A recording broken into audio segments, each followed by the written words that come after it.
Hola, buenas tardes. ¿Cómo están? Bienvenidos a este Fleece Fashion Law Encuentro. ¿Cómo estás, Carolina? Bienvenida. ¿Me escuchas? Hola, buenas tardes. ¿Qué tal? ¿Cómo estás? Muy bien. Con ganas de empezar.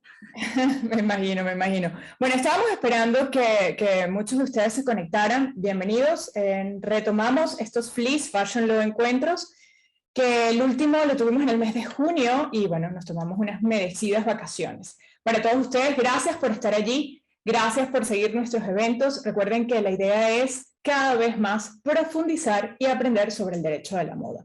Como bien saben muchos de ustedes, los Fleece Fashion Law Encuentros son encuentros que efectuamos una vez al mes y siempre tratamos algunos temas, o bien sea de mayor interés porque tiene un enfoque legal, por supuesto siempre del Fashion Law, o porque tiene un enfoque más hacia la industria de la moda.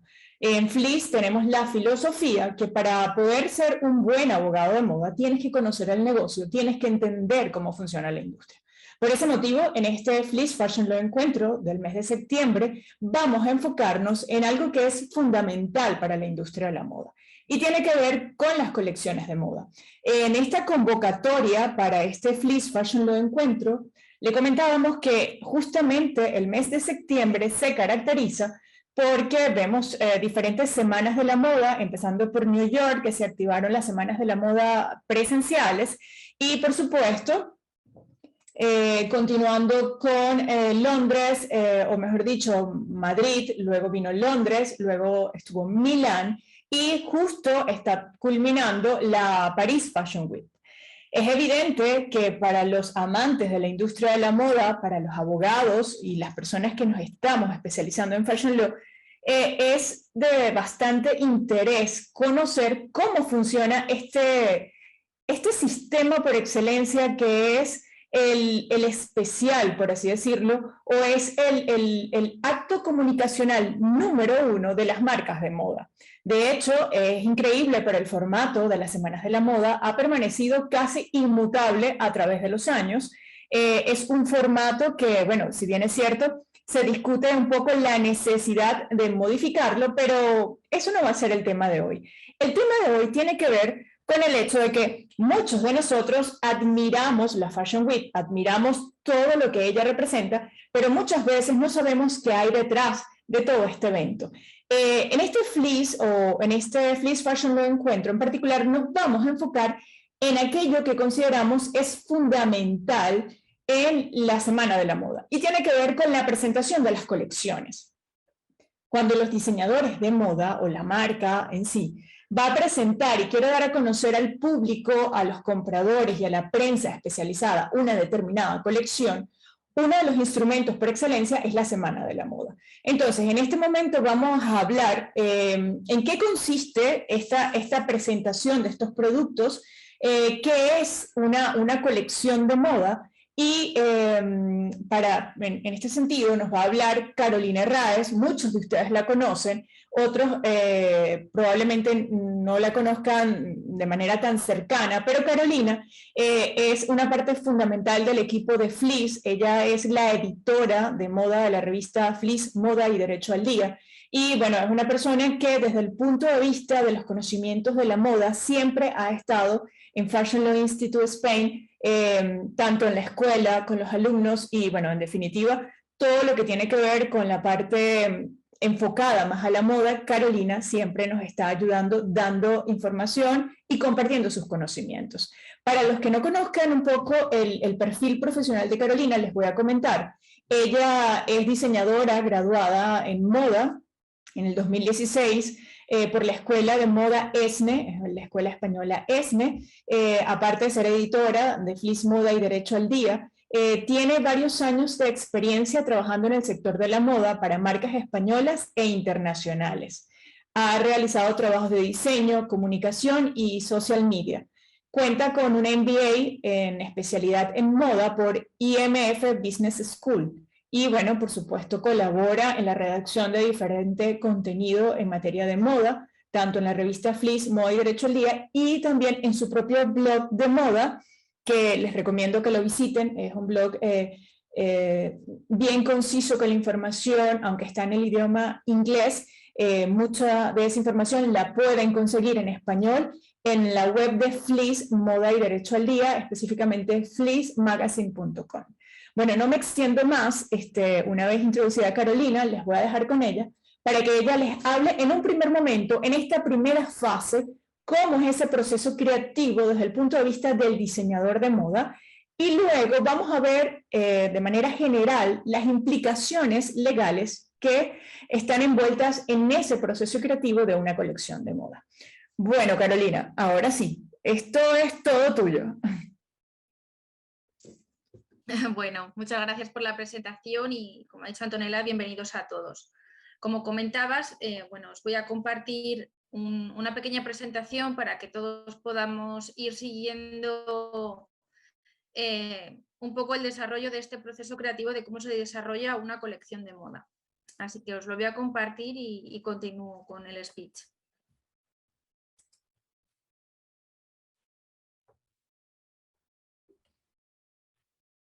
Bueno, creo que me tienes que dejar la opción de compartir, Anto. Ahora sí, ya la tienes. Eso es.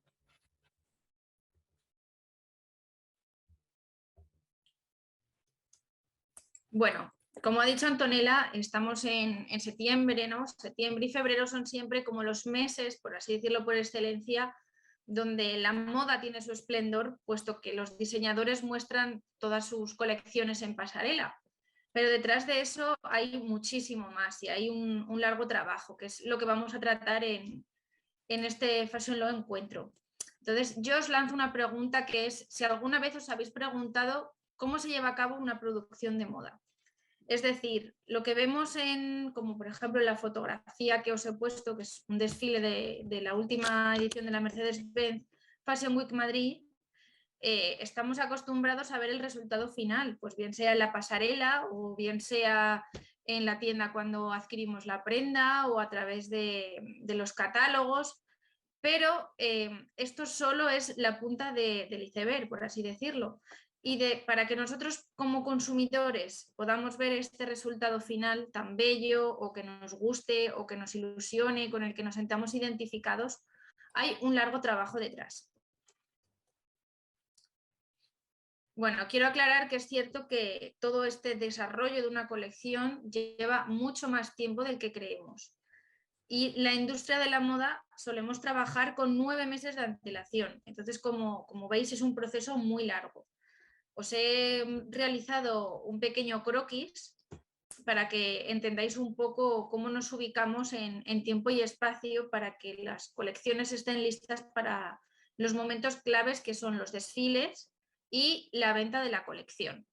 Entonces, bueno, en pantalla veis un cronograma de cómo se realizaría una colección de primavera-verano, que se comenzaría a diseñar esa colección más o menos en enero y el desfile es en septiembre y en marzo del año siguiente conseguiremos las prendas, y una colección de otoño-invierno en la cual se comienza a trabajar en mayo, el desfile es en febrero y las prendas deben estar pues para septiembre, ¿no?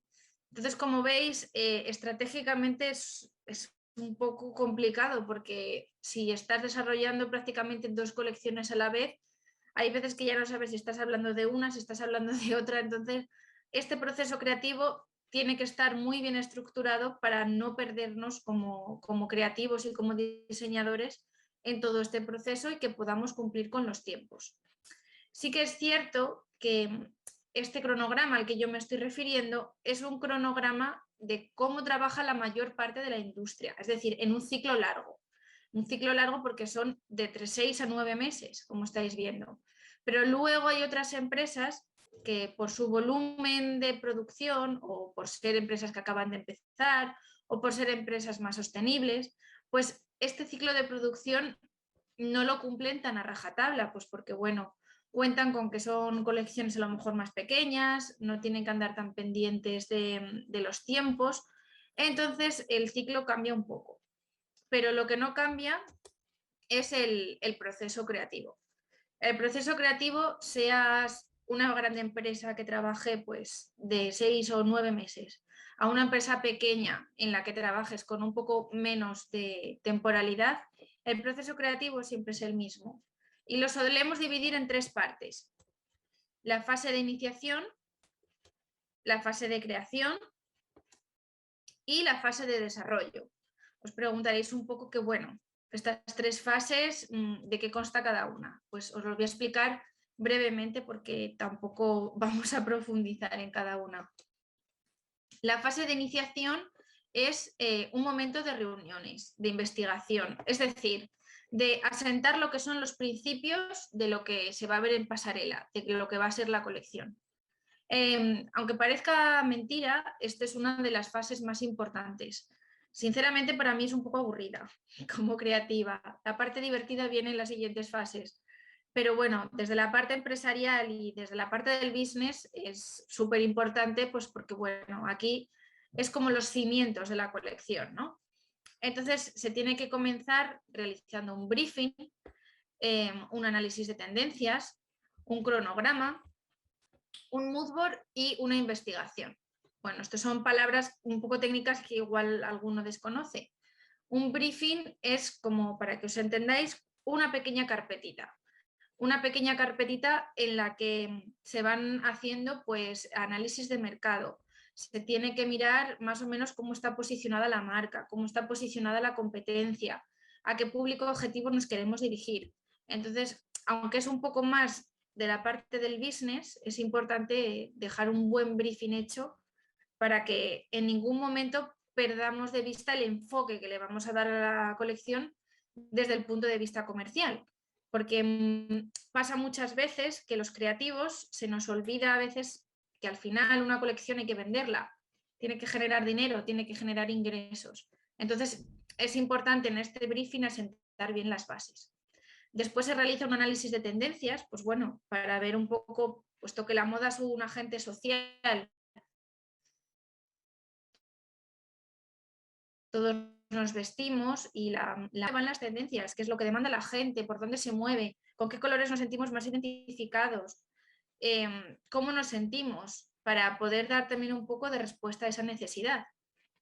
Después realizamos un cronograma. Un cronograma es súper importante porque vamos a estructurar todos los 9 meses, por así decirlo, de nuestro trabajo. O bueno, si es una empresa más novel o más pequeña, los meses que tarde en realizar la colección.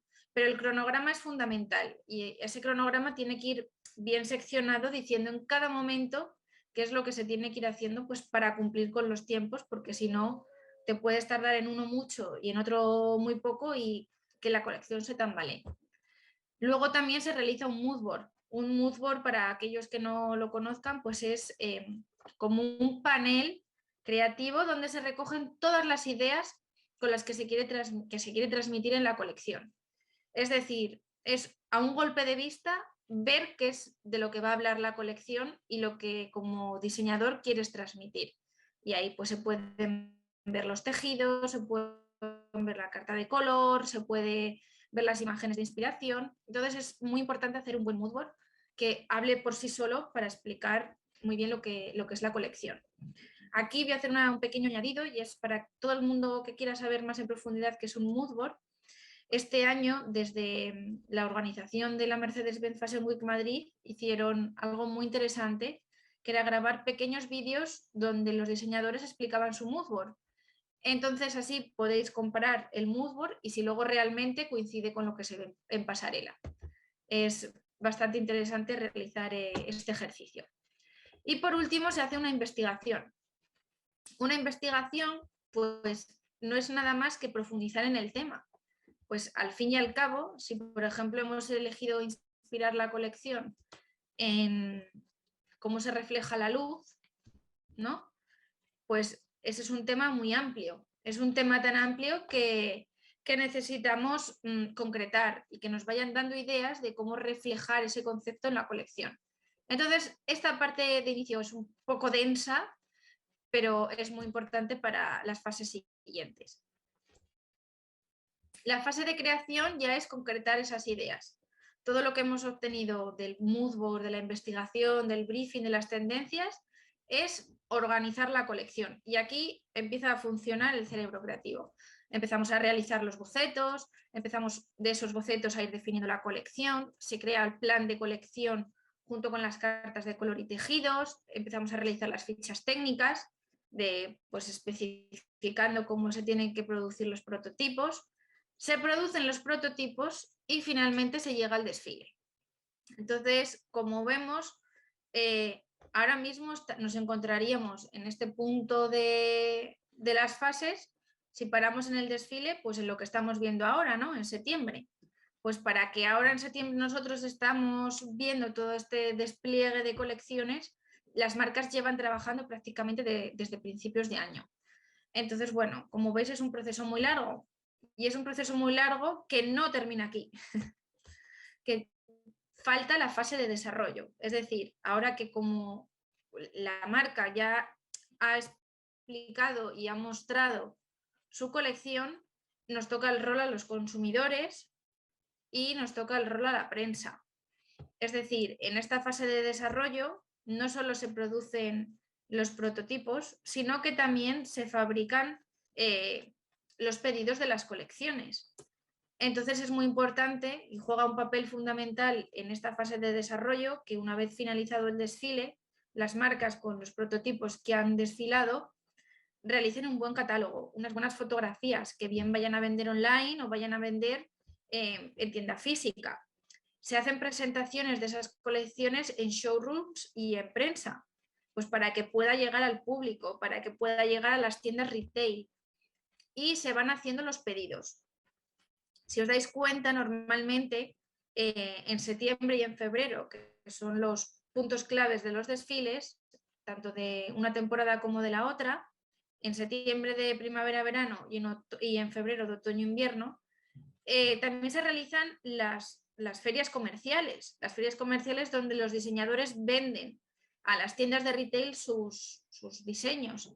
Entonces, también septiembre, octubre y diciembre, en el caso ahora de primavera-verano, son meses clave para realizar pedidos. Y con esos pedidos las empresas lo lleven a producción y puedan tenerlas entregadas para que se empiecen a comprar y los clientes lo podamos empezar a consumir en marzo.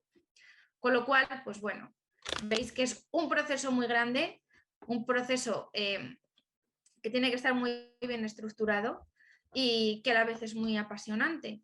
Y entonces, bueno, pues ahora os irá explicando Antonella en qué claves y en qué puntos de esta fase de desarrollo de la colección es importante tener la presencia de un abogado de moda. Pues porque, bueno, pueden surgir dentro de este proceso ciertos problemas que si contamos con la ayuda de un profesional nos pueden salvar a las marcas de moda y a los creativos de muchos disgustos o de muchos problemas que vayan saliendo por el camino. Así que espero que más o menos os haya quedado clara esta explicación. Si no, pues podéis escribirnos por comentarios e iremos comentando las dudas que vayan surgiendo. Te cedo la voz, Santo.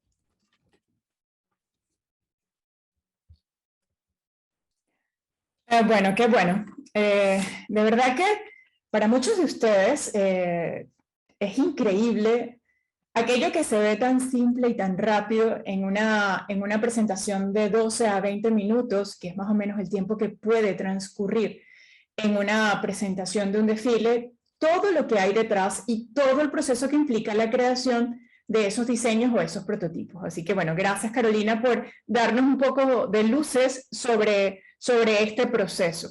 La verdad que... es importante... Sí, claro, dime.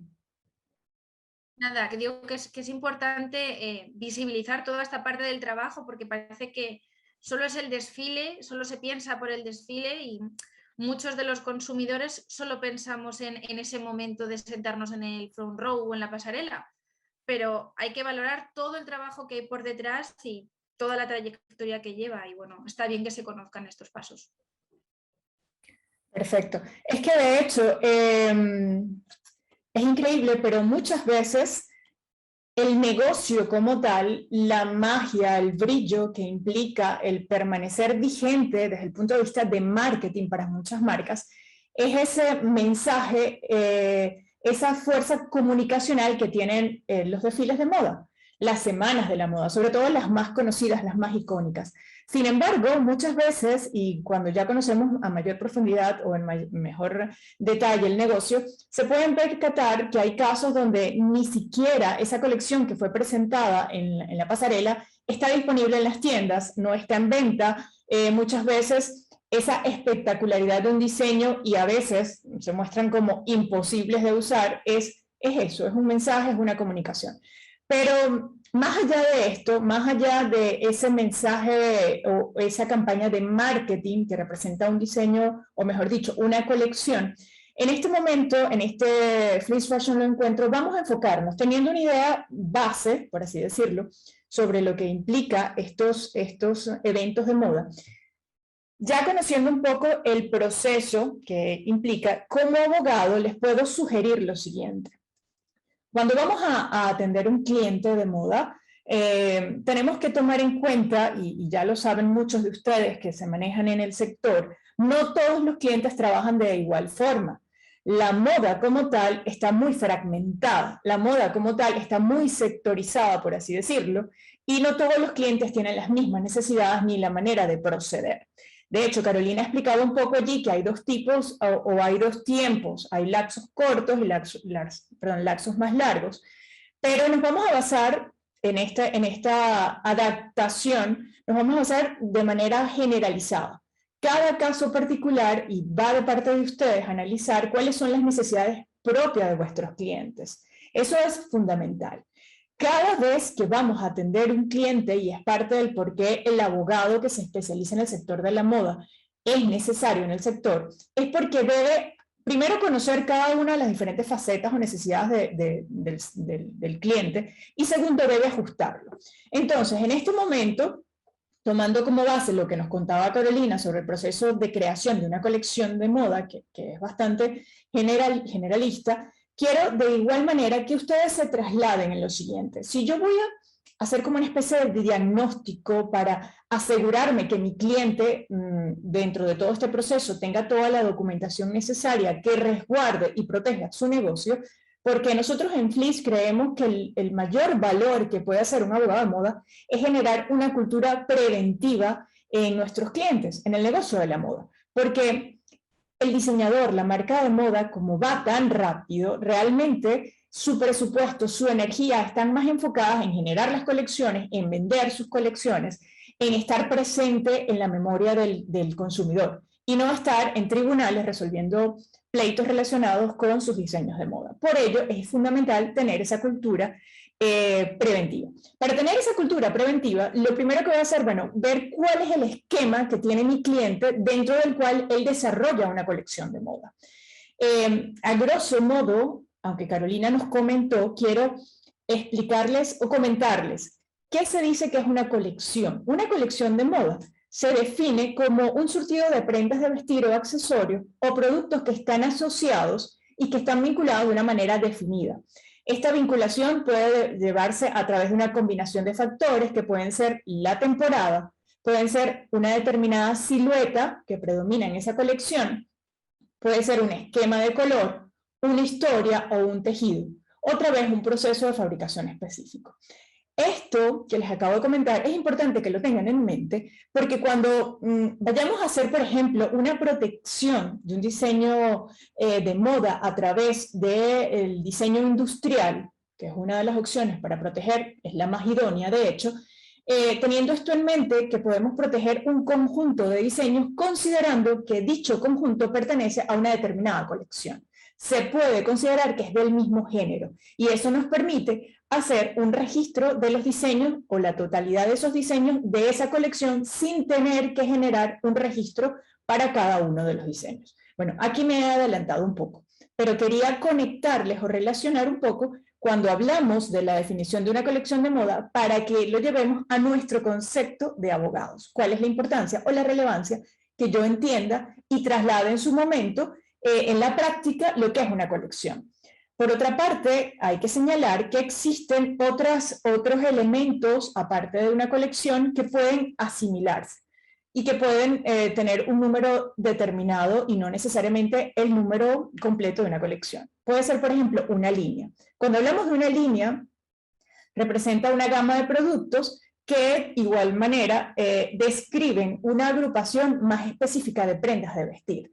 Estas líneas pueden estar, o mejor dicho, la línea puede estar clasificada en función de una determinada marca que tenga nuestro cliente más sport, más casual, o que sea destinada a un tipo de cliente distinto. Esto también puede ser una agrupación que requiera una forma de producción distinta a las colecciones regulares, que pueden ser las conocidas como primavera-verano, que son la clasificación en función a la temporada, o puede ser en función también de los mercados. Esto es importante también tomarlo en cuenta, porque no todas las colecciones se desarrollan en el mismo tiempo ni con las mismas necesidades. ¿Por qué es importante? Porque si un determinado cliente tiene un sistema, una programación de desarrollo de una colección, nosotros como abogados de esa marca debemos tener conocimiento cuáles son las fechas previstas al año o en función de las necesidades del cliente para generar esa producción o esa colección o esa línea. ¿Por qué? Porque los tiempos, como ustedes lo vieron, son muy cortos, deben actuarse de manera muy rápida por diferentes razones.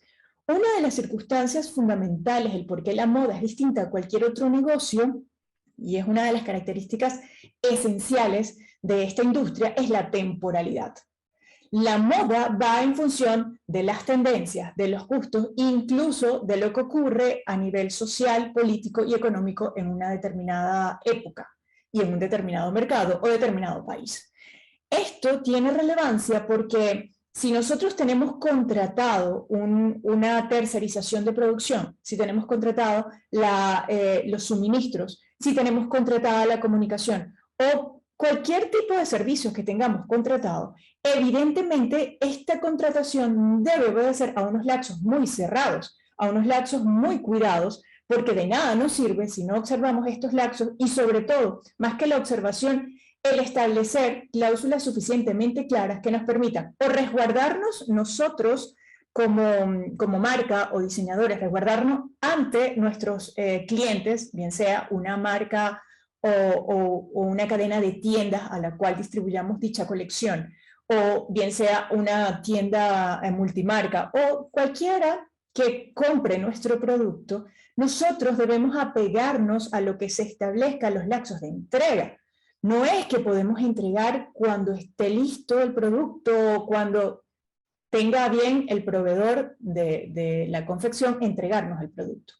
Porque en países como Europa o Estados Unidos, donde es determinante la temporada, donde las estaciones son muy marcadas, de nada me sirve que me llegue una colección de playa o una colección de verano que me llegue en una fecha posterior a la indicada, porque evidentemente no se va a vender, porque evidentemente va a implicar que va a ser un stock que no va a ser de fácil liquidación y por supuesto representa inconvenientes de incumplimiento, inconvenientes de costos, incluso responsabilidades en ese contrato.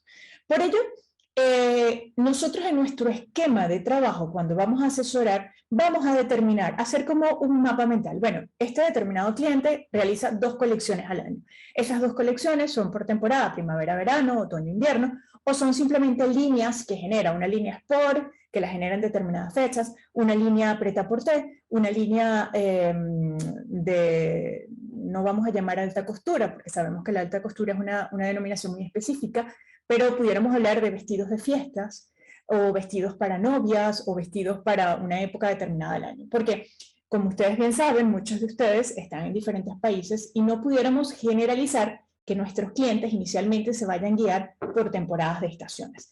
Pero teniendo ya ese esquema claro y teniendo que hay diferentes líneas de productos que pueden ir desde las colecciones regulares, que pueden ir en líneas determinadas, o pueden ser colecciones cápsulas, que hace algún tiempo para acá han estado muy de moda, esto automáticamente como abogado me dice, bueno, si es una colección cápsula, ¿cuáles son las implicaciones legales que inmediatamente puedo prever? Primero, la contratación. Normalmente las colecciones cápsulas se hacen o por una colaboración con una celebrity o con un influencer o con una organización determinada. Está muy dado que las marcas de moda empiecen a colaborar con asociaciones y tengan una función más altruista. Entonces, allí inmediatamente pienso en la contratación, cuáles son los términos de esa colección cápsula, qué es lo que se espera, cuáles son los supuestos beneficios o obligaciones de las partes en esa colección. Esto es a grosso modo para pensar el tipo de colección que puede ser, que pueden darse en el desarrollo de una marca de moda. Por otro lado, ya más o menos pensando que en general pueden darse estos supuestos, como les comentaba anteriormente, la colección cápsula es algo más pequeño, es más especial, particular, y bueno, definitivamente es algo que se genera en un momento determinado. También están las colecciones que se crean, por ejemplo, en grandes distribuidores o en empresas de grandes superficies, están las líneas que son fijas, que son las creaciones de prendas de vestir que son básicas y que siempre en cada determinado momento se realizan. Por ejemplo, si pensáramos en un esquema como este, y pensáramos en el gran distribuidor que es Inditex, se habla que en el caso de Inditex, ellos elaboran sus colecciones en cercanía, aquellas que obedecen a la entrega más rápida, aquellas que tienen que ver con situaciones de tendencias, con aquello que debe salir más pronto y lo generan más cercano en Europa, en Portugal, en España y en otras en Turquía. Y aquellas líneas que son más básicas, más clásicas, son las que están tercerizadas, por ejemplo, en Asia. Evidentemente, la contratación y el esquema legal que ocurre para esas líneas, que son las clásicas y que se hacen en Asia, por supuesto, es muy distinta a una contratación de una manufactura en cercanía. ¿Ok?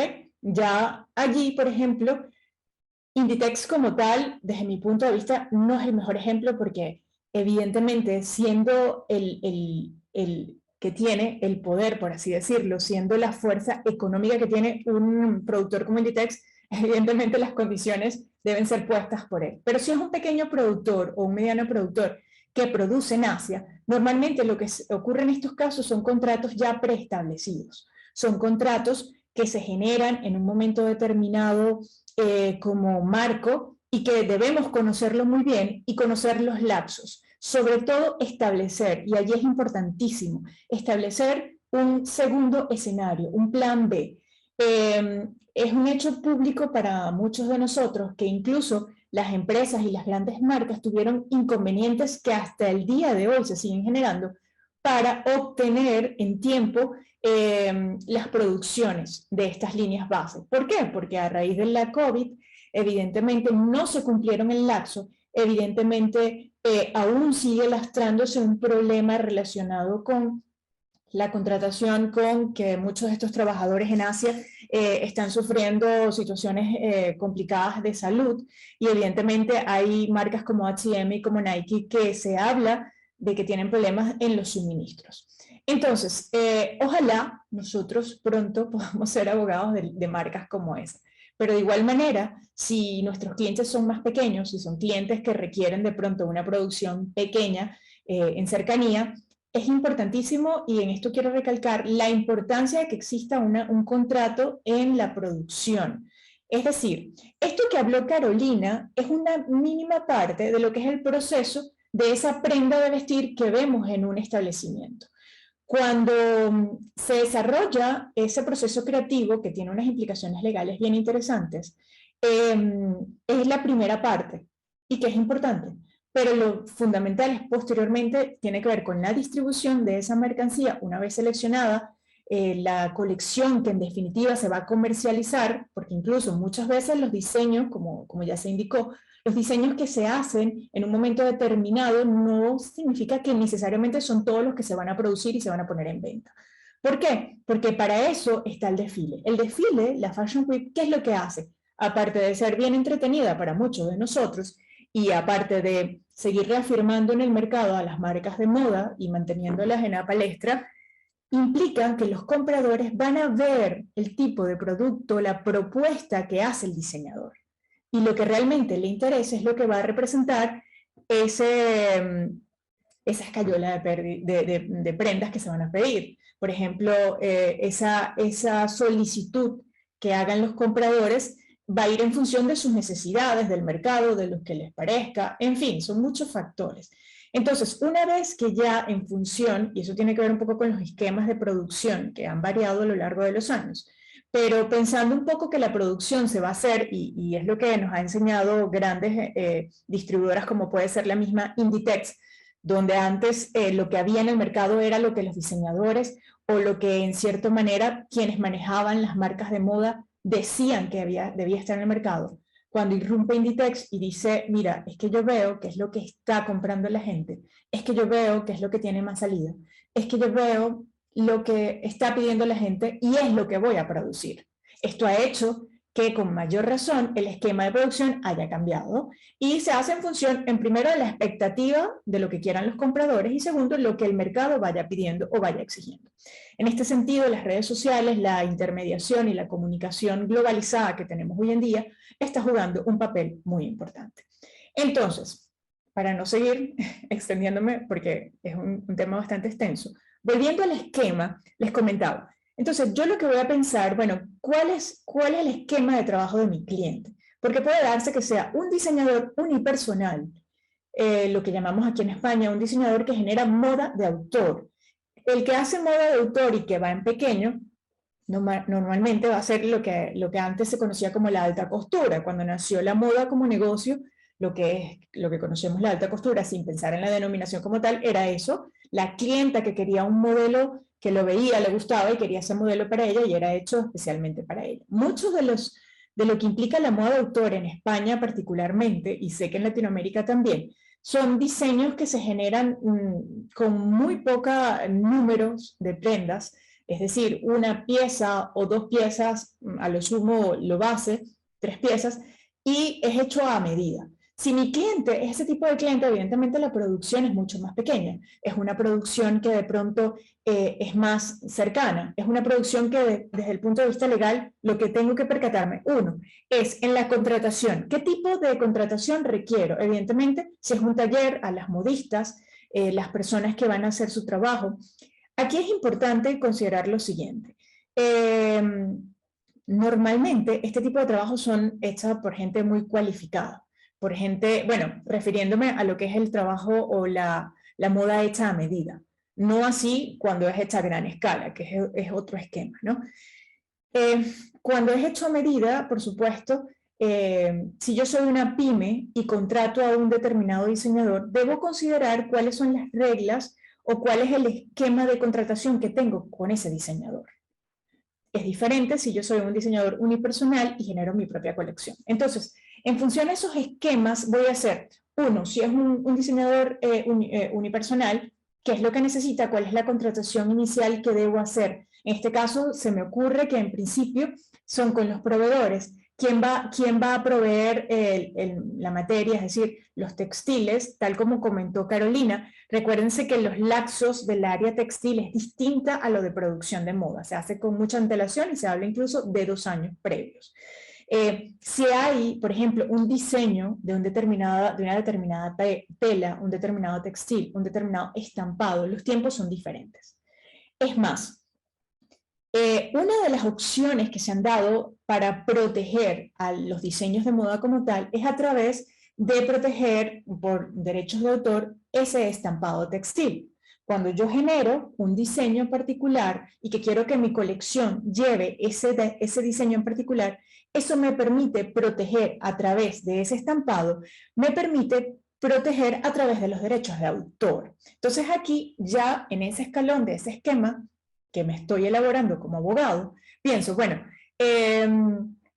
indiferentemente del esquema, sea una marca unipersonal, sea una pyme o sea una gran empresa, ¿cómo puedo proteger esa colección? En principio la puedo proteger a través de la figura de derechos de autor del estampado. Si yo decido generar una colección donde el estampado es único, es particular, es un diseño X que quiera yo hacer, debo tomar con mucha más antelación esa selección de ese estampado, ese diseño y esa aprobación de ese diseño. Porque si bien es cierto, la idea es que una vez que esté aprobado ese estampado como tal, en cierta manera se puede decir que hay una ventaja con respecto a lo que es la protección de derechos de autor. Y esa ventaja es que en principio, para que nazca esa protección a través de derechos de autor de ese estampado, no es requisito fundamental el registro de ese diseño. Yo no necesito registrarlo para que se reconozca o que nazca el diseño, perdón, para que nazca el derecho sobre ese diseño. Pero sí es recomendable altamente que se registre para que tenga efectos a terceros, para que si en un momento determinado hay infracción por parte de terceros al copiar ese estampado, yo pueda de la mejor manera defender mis intereses y mis derechos frente a esos terceros. Y en jurisdicciones, por ejemplo, como en los Estados Unidos, se exige que en un lapso determinado de 3 meses, por ejemplo, si yo hago el registro de ese estampado, eso me va a permitir, en caso de darse un litigio, me va a permitir incluso ir en contra de ese infractor con el reclamo de honorarios y costas judiciales. ¿Ok? De igual manera, el derecho nace, pero procesalmente el hecho de que yo registre ese estampado representa más ventajas procesales y, por supuesto, es una forma preventiva de asegurar esa colección. Por otra parte, es importante tomar en cuenta que ese estampado, esa colección como tal, evidentemente requiere que se haga con una antelación determinada, porque si va a ser en función a ese diseño, la fase inicial, que es ese textil, posteriormente viene con la elaboración como tal del diseño que se requiera.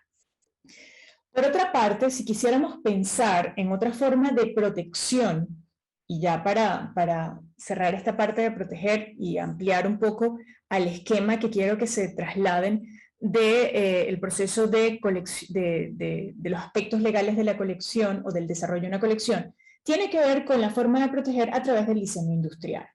El diseño industrial es el esquema, o el dibujo industrial, es el esquema que me permite de manera más práctica proteger los diseños de moda.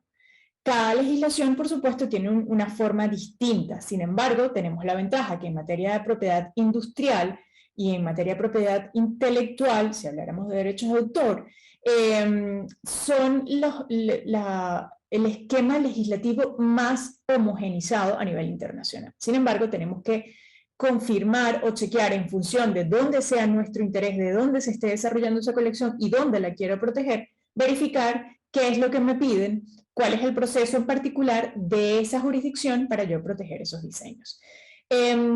Una vez que yo ya tenga claro cuáles son los prototipos, cuál es la colección que voy a sacar, puedo llevar y proteger esa colección de moda.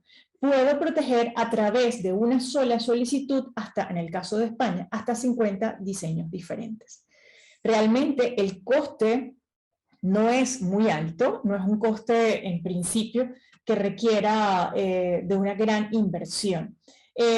Por ejemplo, acá con presentar un formulario en la Oficina Española de Patentes y Marcas, podemos presentar la solicitud de registro, una memoria descriptiva que explique cuál es el género de ese diseño industrial que se está registrando. Recordemos que para que se pueda registrar tiene que tener una cierta singularidad, una cierta particularidad para que pueda ser objeto de registro.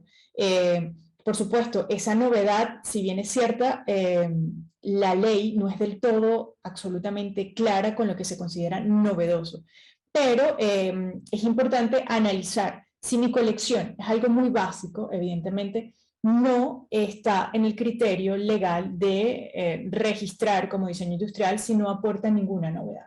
Y por lo tanto, no merece la pena incurrir en costes de abogados y en costes de un procedimiento que toma su tiempo para poder proteger algo que en principio no merezca protección porque es algo muy básico o muy simple. Otro de los mecanismos de protección, que es una gran ventaja que ocurre en Europa, tiene que ver con el diseño europeo no registrado. Este diseño europeo no registrado nos permite o permite a las marcas de moda poder proteger en el periodo de un año aquellos diseños que salen, que son exhibidos, por ejemplo, en una pasarela de moda, en una Fashion Week o ante medios conocidos o especializados del sector y tener esa protección al cabo de un año. Esa protección le permite tomar la decisión si es un diseño que comercialmente pueda tener éxito, si es un diseño que ha sido exitoso con respecto a la novedad que aporta, se puede decidir al cabo, en ese momento, se puede decidir si se registra o no se registra. Una vez que se decide registrar, evidentemente se amplía el periodo de protección como si fuese un diseño registrado. Esta es una de las ventajas que implica esa velocidad, esa inmediatez que tiene el negocio de la moda y que evidentemente no todos los diseños ameritan esa protección o ese registro. Esto tiene que ver con la protección.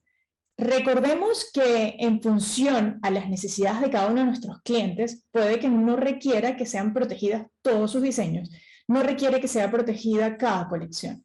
Entonces, lo que voy a pensar, vuelvo a los contratos. Una de las cosas fundamentales que a veces creemos que el fashion law, el derecho a la moda, solo se circunscribe a la protección de los diseños, cuando en realidad muchas veces por la velocidad de lo rápido que va el negocio, nuestro cliente lo que le interesa es no tener conflictos a futuro, por ejemplo, con los respectivos diseñadores.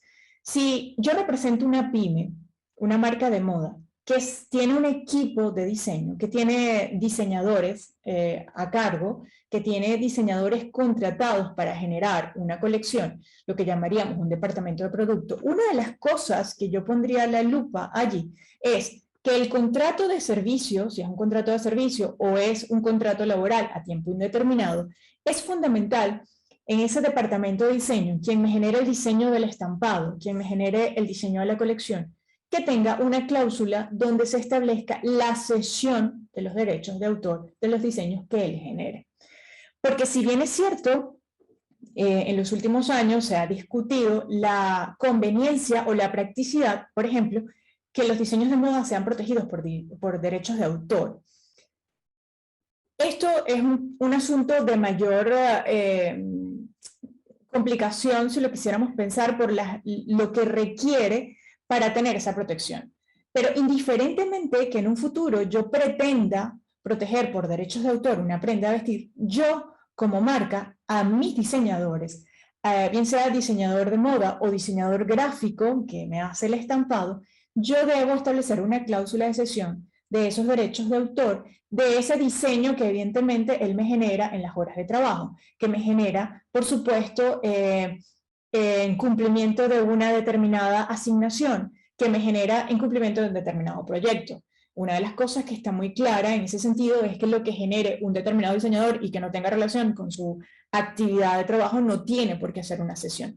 Pero eso es fundamental, porque una de las complicaciones prácticas en el derecho en el fashion law o en la industria de la moda es pretender proteger a través de derechos de autor un determinado diseño, pero recordemos todas las implicaciones que tiene esta figura especialísima del derecho de autor llevada a la industria de la moda.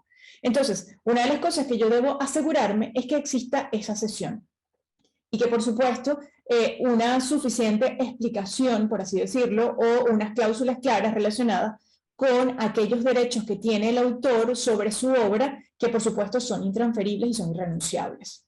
¿Ok? Hasta cuál es la capacidad, por ejemplo, cuál es lo que permite él modificar su obra, que sabemos que el autor tiene ese derecho irrenunciable de no permitir la modificación. Si yo soy una determinada empresa y uno de mis diseñadores en un momento determinado, cuando termina la relación de trabajo, no me permite modificar o mejorar un determinado diseño, estaría metido en un problema. Entonces, ese tipo de cosas son importantes dejarlas claras en la contratación de los diseñadores, en la contratación del equipo de producto. Por otro lado, y ya para ir cerrando un poco este esbozo general de los aspectos legales, pensando en el proceso de una colección de moda, es pensar, por ejemplo, en el hecho de que aparte de esa protección de los diseños y la contratación, hay otra serie de factores que yo debo tomar en cuenta en ese esquema de trabajo. Vuelvo a lo mismo, tengo un diseñador unipersonal, es una pyme o es una gran empresa. En función del tamaño y de las necesidades y de la frecuencia con la que genera una colección, qué tipo de contratos debo revisar, qué tipo de acciones debo chequear, qué tipo de recomendaciones debo dar a mi cliente. Ok, otro de los aspectos legales que tienen que ver en ese proceso de creación de una colección de moda, luego de que ya está aprobado el prototipo, luego de que está aprobado la cantidad de producto que sale, evidentemente una de las maneras de comunicación es a través de las Fashion Week, es decir, a través de un desfile que puede ser evidentemente una semana de la moda, que muchas veces representa un dolor de cabeza menos para los diseñadores, porque también puede darse el caso que nuestro cliente sea como un Dolce & Gabbana que decida hacer, por ejemplo, un desfile por su cuenta. O como muchos diseñadores en un momento determinado decidieron comunicar la colección a través de forma privada en desfiles propios. ¿Qué es lo primero que vengo entonces como abogado? Bueno, voy a firmar contratos sobre quién va a realizar el evento, sobre la campaña de marketing. Entonces allí voy a pensar en los derechos que se van a establecer sobre las fotografías de esa campaña de marketing, sobre las fotografías del desfile. Debo tener mis contratos de cesión de derechos de imagen de los diferentes modelos, establecer los lapsos de uso de esos derechos de imagen, los mercados donde puedo usar esas fotografías, el tiempo en el cual lo puedo usar y para qué tipo de acciones las puedo usar. Porque si no lo estipulo puede ser un problema a futuro si en una determinada modelo no me permite o no se estableció en qué tipo de campañas o si podía perfectamente usarla como material comunicacional de mi marca o de mi colección. Todo eso debo tenerlo presente, de manera tal de que yo pueda resguardar los intereses de mi cliente. Eso con respecto a la comunicación de esa colección. Aparte tenemos que hablar de la publicidad. ¿Qué tipo de publicidad voy a hacer? ¿Voy a contratar influencers? ¿Qué tipo de reglas o obligaciones voy a establecer? ¿Por cuánto tiempo? Entonces, allí, en esa fase de comunicación que es fundamental, debo resguardarme con las cláusulas contractuales. Entonces, pensaría derechos de imagen, derechos de autor de la fotografía y duración de la sesión. Luego viene la venta de la colección. Cuando pensamos en la venta de esa colección, ¿a través de qué canales se va a vender? ¿Lo va a vender el diseñador a través de su propia web? Entonces voy a verificar que se cumplan con los reglamentos necesarios con la protección de datos de la web. Si es un e-commerce y dependiendo del mercado donde esté desenvuelta o más que desenvuelta, ¿cuál es el cliente? Porque de repente mi diseñador está en Argentina, pero su mayor clientela está en Europa. Entonces se aplica el reglamento de protección de datos europeo o viceversa, ver cuál es el mercado de mayor interés y cómo ese e-commerce de mi cliente cumple con la legislación aplicable.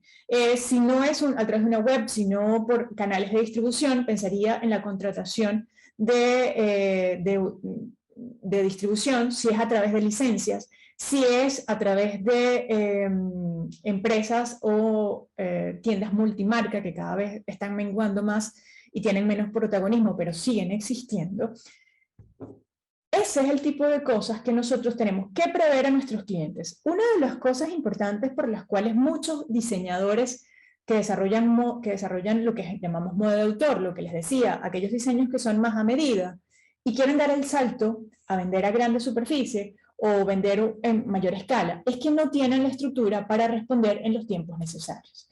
Y esto representa un problema y puede ser un descalabro en la logística de la producción de nuestro cliente. Entonces, si tenemos un cliente pequeño, antes de dar ese salto, es fundamental que nuestro cliente esté suficientemente preparado para responder en el caso de que logre vender a empresas donde evidentemente los pedidos van a ser mayores, donde las formas y los métodos de pago son más extendidos en el tiempo, donde tiene que cumplir, porque si no cumple hay unas ciertas cláusulas de penalidad que muchas veces embarga a nuestro cliente la emoción de vender a grandes superficies sin tomar en consideración que pueda responder de la mejor manera de esos pedidos.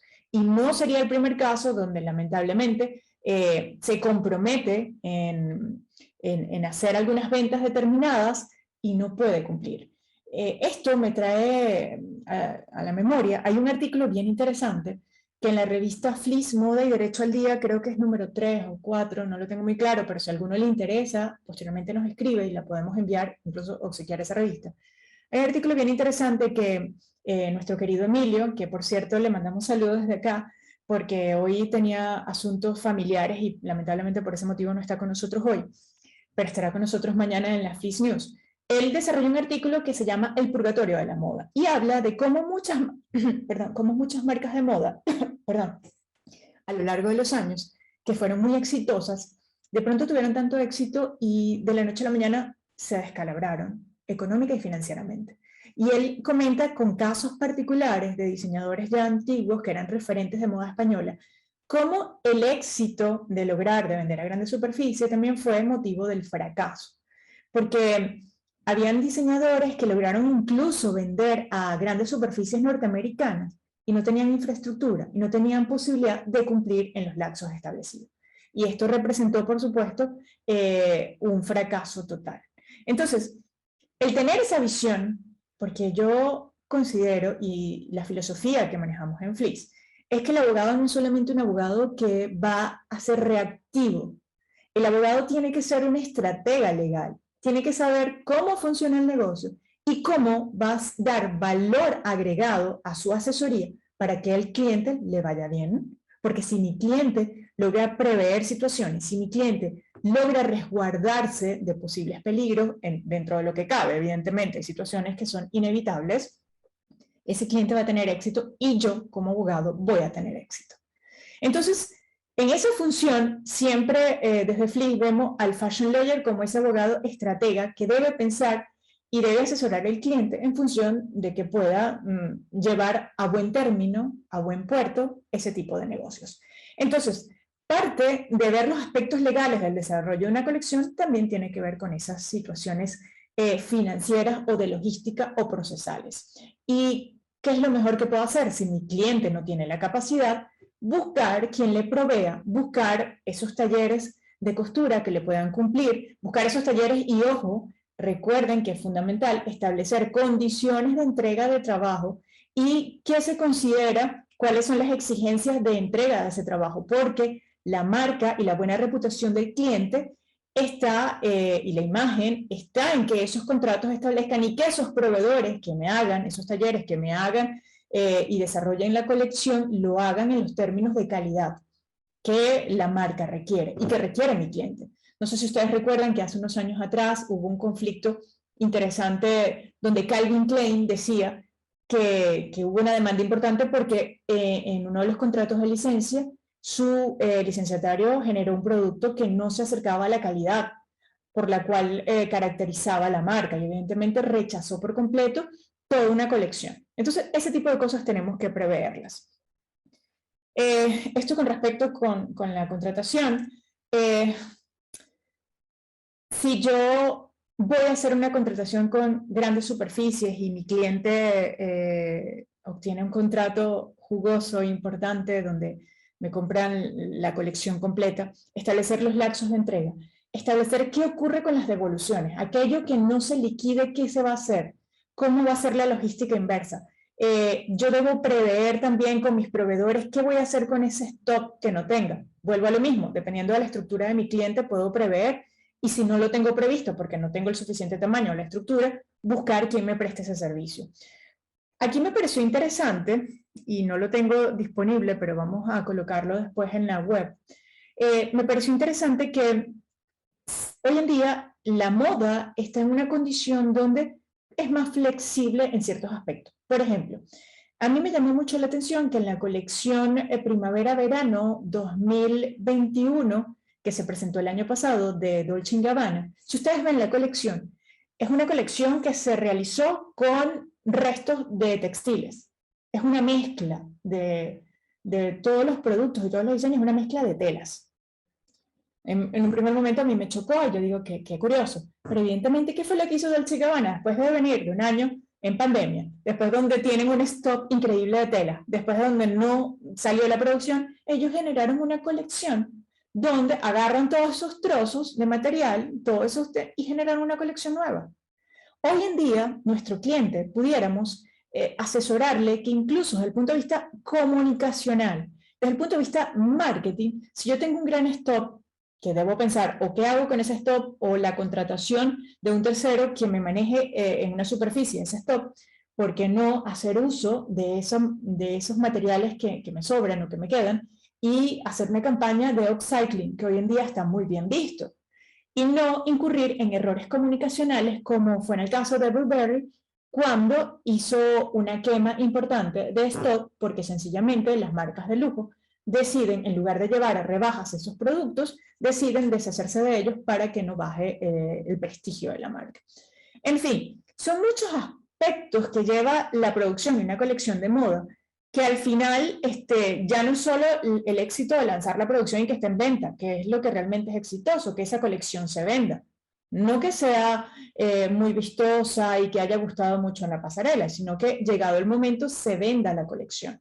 Y en el caso que no se venda, es parte también del trabajo de la moda y por ende del abogado, que debe ser, como les digo, una estratega legal, de esos aspectos, cómo manejar luego ese stop y esa devolución. Eso llevará consigo contratación, por ejemplo, como hacen muchas marcas, como es el caso de Adolfo Domínguez, acá en España, o como marcas como H&M, que posteriormente hacen ventas en outlet o en otro tipo de superficies, o en los Estados Unidos es muy común ver ese tipo de marcas que se venden en otro tipo de establecimientos que son, por supuesto, a precios bastante bajos. Entonces, lo que quiero trasladarles con esto es que no veamos que la colección de moda es solamente cómo voy a proteger para que a mi cliente no le copien el diseño, porque probablemente eso sea lo último que el cliente le preocupe, porque el proceso de protección, por ejemplo, obtener el diseño lleva su tiempo y de pronto cuando ya obtienes el registro de esos diseños, ojo, no hablando del diseño europeo no registrado, sino el registrado, ya la colección ni ha interesado al mercado porque ya pasó y es otra tendencia lo que viene. Es importante tenerlo en mente, pero de pronto no es la prioridad. Yo allí me enfocaría en los aspectos, las cláusulas, en función del tamaño de mi cliente, en función del tipo de colección, si es una colección cápsula, si es una colección regular, si es una línea, dónde se produce, cómo la comercializo, cómo la comunico. Es decir, una vez que establezco una línea de trabajo de todo el proceso, desde que se genera la idea por parte del diseñador, ojo, y el contrato con ese diseñador, hasta que esa prenda tenga su vida útil e incluso hasta que tenga que devolverse porque no se vendió o lo venda a un outlet, cuáles son los diferentes contratos que debo tener y prever y los tiempos, ¿ok? Entonces, eso es un poco lo que queríamos comunicarle en este Fleece Fashion Lo Encuentro de hoy, que en sí es algo más práctico, es algo más del día a día del abogado, por así decirlo. Y bueno, evidentemente a lo largo de estos eventos que vamos a ir manejando, vamos a ir realizando otros temas de interés para que ustedes puedan conocer y cada vez más podamos ver cómo la industria de la moda cada vez más se fortalece ante la incertidumbre que siempre ha existido. Acá el chat está abierto en caso de que tengan alguna pregunta, alguna duda, nos pueden escribir y bueno, eso es lo que tenían que comentarles con los aspectos legales. No sé si quieres comentar algo adicional, Carolina.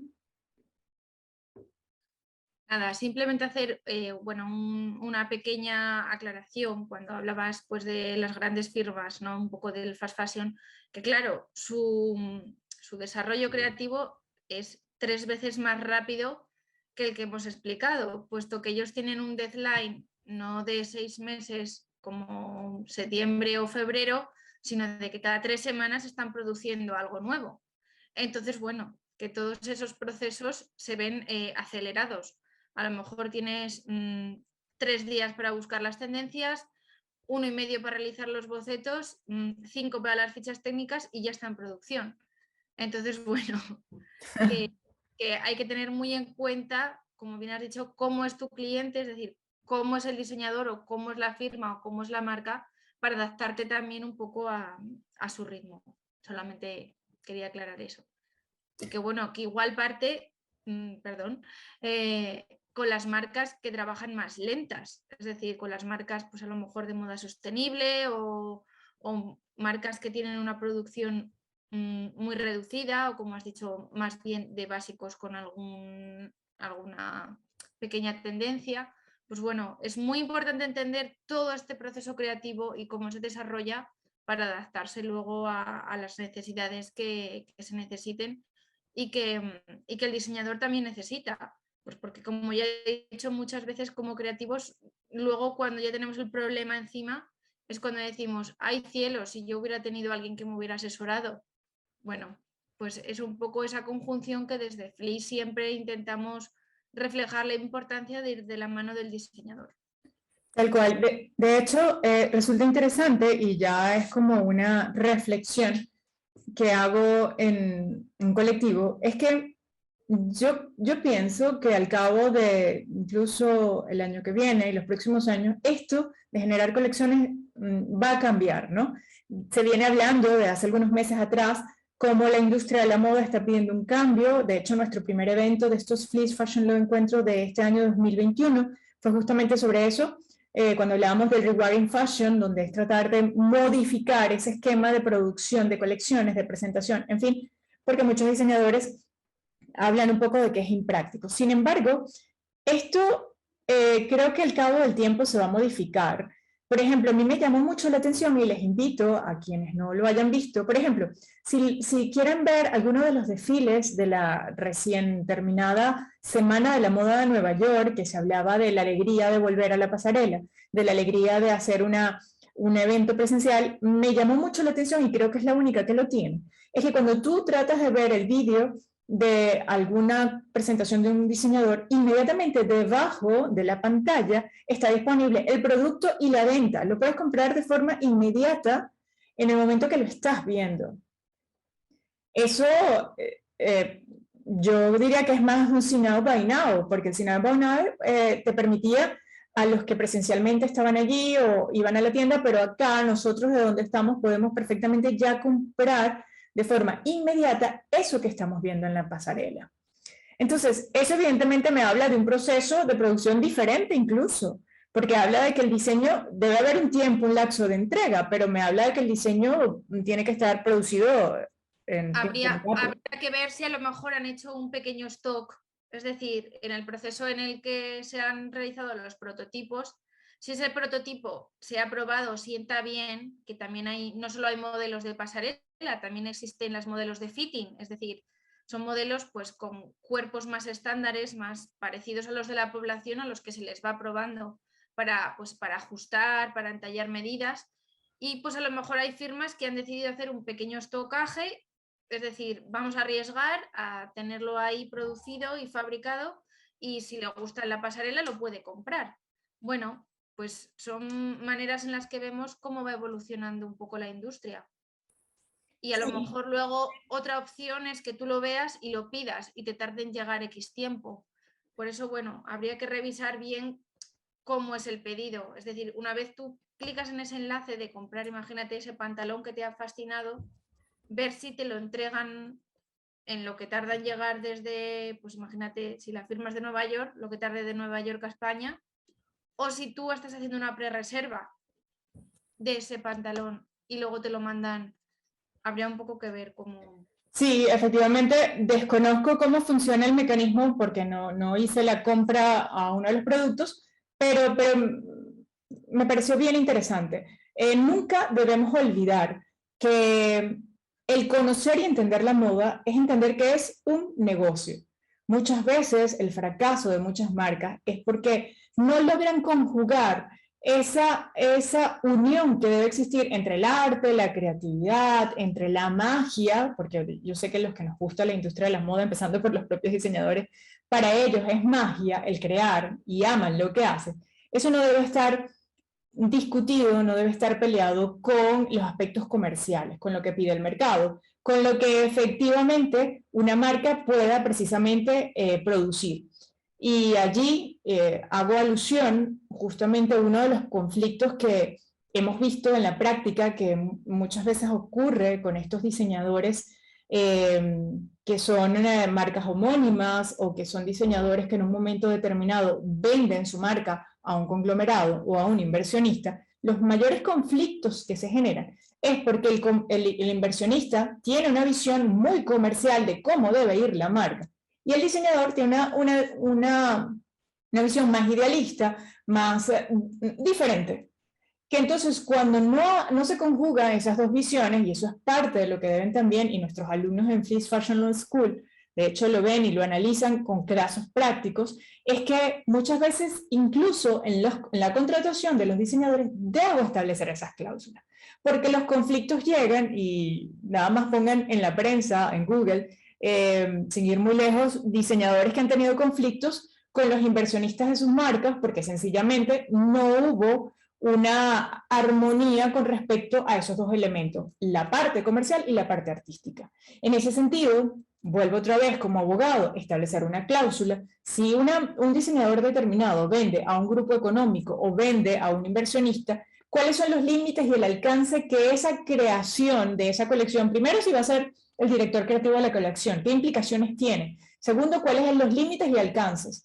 Incluso cuando se pasan esos límites, ¿dónde queda la libertad del inversionista de simplemente de resarcir o salir de su responsabilidad? No quiero decir nombres porque, bueno, son marcas muy cercanas y que son gente querida, gente conocida, pero es más frecuente de lo que ustedes creen. Diseñadores que sencillamente quieren desarrollar una colección con los mejores materiales, con los mejores textiles, con los mejores, la mejor materia prima, y de pronto el inversionista o la marca económicamente no tiene esa capacidad de comprar esos materiales premium. Eso es parte también del proceso de diseño y de generar un producto de moda. En fin, son muchos aspectos, pero que una vez que tenemos de manera generalizada, controlada el esquema, podemos ver uno a uno de los puntos y trabajar nuestro esquema. El esquema desde el punto de vista mercantil o comercial del diseño y el esquema legal. Si ocurre esto desde el punto de vista práctico, desde el punto de vista legal, ¿qué necesito? ¿Cómo lo compagino? ¿Qué es lo que voy a prever y cómo puedo resguardar a mi cliente en esos diferentes escenarios? A mí me parece fascinante, por eso les pido que vean más allá del abogado de moda, que vean más allá del fashion lawyer como aquel que va a proteger por una copia o una falsificación. Hay un mundo infinito de posibilidades para nosotros como abogados de la moda perfectamente desarrollarnos como profesionales y como estrategas legales de la industria de la moda.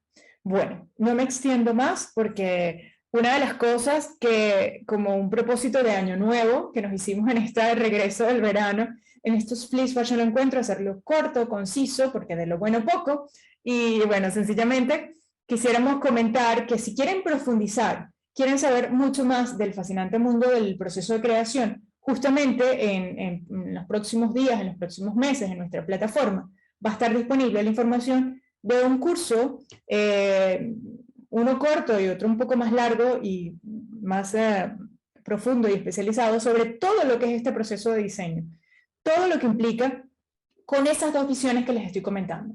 Yo no soy diseñador de moda, soy abogado, pero necesito saber cómo funciona y necesito conocer cómo trabaja mi cliente y cómo piensa mi cliente. Igualmente, los diseñadores, conocer aquellos aspectos legales que tiene que tener una alerta, un highlight, por así decirlo, en cada uno de esos procesos. Y un curso como este perfectamente nos puede graficar y nos puede entrenar para ello. Así que estén atentos, que próximamente en la plataforma vamos a informar de este curso para que aquellos que deseen profundizar más en el tema puedan hacerlo con esta formación. Bueno, mi Caro, no tenemos preguntas por acá, creo que todo pareciera que quedó claro. No sé si quieres acotar algo más y ya, perdón, antes de que se me olvide, recuerden, mañana tenemos las Fleece News en un nuevo formato. Otro de los aspectos fundamentales para entender el negocio de la moda es estar al día con lo que pasa a nivel internacional, y lo que queremos con las Fleece News, aparte de despedir la semana y estar siempre conectados con ustedes, es informarle sobre aquella selección de noticias que creemos es importante en esa construcción de ese especialista de Fashion Law. Y adicionalmente, recuerden que hoy salió en las plataformas digitales nuestra revista Fleece Moda y Derecho al Día 11 del 2021, pero que no está disponible hasta dentro aproximadamente de una semana, donde ya van a poder verla. Pero estén atentos si quieren ver este último número, que ya la semana que viene va a estar disponible para la compra. Ahora sí te dejo hablar. Nada, simplemente iba a decir que, bueno, que a lo mejor ha sido un poco intensa toda esta cronología y toda esta cantidad de información, que solo vemos la punta del iceberg, pero que, bueno, que si tienen preguntas, pues que también nos las pueden enviar al instituto y se las contestamos encantados. Y que, bueno, que esperemos que haya sido interesante este Fashion Law Encuentro y, bueno, y pueda servir de ayuda a mucha gente. Seguro que sí, seguro que sí. Bueno, va a estar disponible en nuestro canal de YouTube, van a ver la presentación, el esquema que hizo Carolina, las aportaciones que hice desde el punto de vista legal, y como no hay preguntas, nos despedimos por ahora. Si tienen interrogantes, recuerden, nuestro correo es contact@fashionlawinstitute.es. Yo me despido por ahora, hasta el próximo Fleece Fashion Law Encuentros. El próximo Fleece Fashion Law Encuentro vamos a hablar algo un poco similar a esto, y tiene que ver con una de las fases que tiene que ver con las fotografías de moda. ¿Cómo protegerse, cómo proteger las fotografías de moda? ¿Cuáles son los aspectos legales de esa protección y qué debo hacer para que, bueno, mi fotografía no sea deliberadamente tomada en internet, y si la toman, qué recursos legales tengo? Entonces recuerden, el próximo Fleece Fashion Lo Encuentro vamos a hablar de la fotografía de moda. Bueno, chao, Caro. Nos vemos mañana en la Fleece News y gracias por tu explicación. Gracias, gracias. Georgina, qué linda, gracias. Besos, Georgina, espero que te haya gustado. Gracias a todos ustedes por estar allí. Recuerden que, bueno, siempre estamos en contacto directo con ustedes de manera muy cercana, muy aquí, entre familia, porque eso es Fleece, es una familia, y queremos que ustedes lo sientan así. Gracias a todos. Nos vemos mañana en la Fleece News y siempre nos estamos viendo. Bye, bye. Chao, Caro.